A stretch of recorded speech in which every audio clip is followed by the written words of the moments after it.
All right, douches, we are calling them our 2008 Debt Busters. Easy ways to get a handle on your spending and change your habits so that you're more financially healthy in the new year. That is always a good way to be. Charles Massimo is the president and founder of CJM Fiscal Management. He's here with some tips that can incorporate, into your life on a daily basis, things that are common sense stuff, but things we sometimes don't think about, right? Sure. I think as we approach a new year, it's always sound to kind of take like a financial checkup to see how healthy we are financially. And one of the first places people often go is they look at their assets to see how much they've accumulated or how much they can save for the new year. But probably the more prudent place to go is to check how well you're doing on the debt side. Are you managing your debt really efficiently? Because if you can't manage your debt, you really can't gain financial security.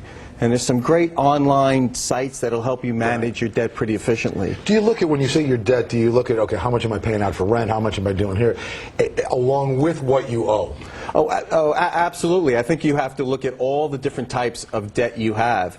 And, in the day and age where we're talking about all these credit crunch with the foreclosures happening, you have to make sure, again, you have to look at your mortgages, you have to look at all your accumulated debt and make sure you have a prudent amount of debt that you're paying out.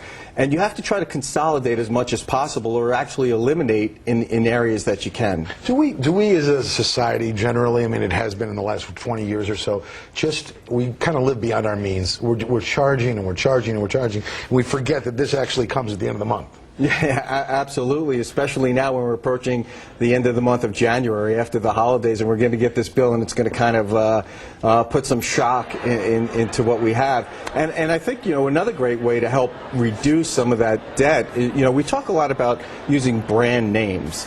And one great way to help reduce debt or put some extra money in your pocket is by going to generic names. I mean, I think that's one of the best ways that we advise clients. Just think about it. How much money we spend on Starbucks coffee on a daily basis. Right. By just going to 7-Eleven and saving about 50% on a cup of coffee, that's going to help to reduce some of the debt. And there's some little things that you can do. Maybe you only take the cab once a day, or 3 days out of the 5, and you walk the other time, and those little things add up. Yeah, absolutely. And instead of eating out every day, find ways to bring stuff to the home. There are very little nuances or little changes you can make that can have a significant difference in your life, and especially when you think about it, when we're a society that's living longer and longer, right, and inflation is going to play more and more a part on things, we have to find those little ways to save as much money as possible, and that's what good advisors help their clients do. I think when you look to it at young people today, they I'm going to live till I'm 80 or 90 or whatever it is.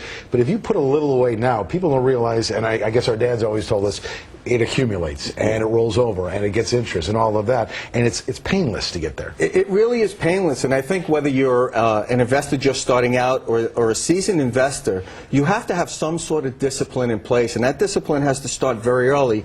And one other piece of advice that we normally give clients is that now we're heading into 2008, and most people are predicting our first recession in 5 years. But what most investors have to realize that these are just predictions. Right. And most predictions that Wall Street and the media give are usually wrong. So the best way for investors to help protect against a recession or any other bad news is building a broadly diversified portfolio of both stocks and bonds, made up of international companies, emerging companies, not just U.S. stocks, but being broadly diversified, because it's that broad diversification that's going to help minimize the risk should we face a recession while enhancing returns. Prior to recessions, blue chips, things that are very stable, is that where you're pushing most of your clients? Well, I think that's one part, but again, predicting the future direction of the markets is always very, very difficult. The one thing we always stick to is the discipline of that broad diversification, right, because you just never know what's going to be in favor from one year to the next. All right. Well, we appreciate all the advice, and I'm taking it to heart. Yeah. Thank you.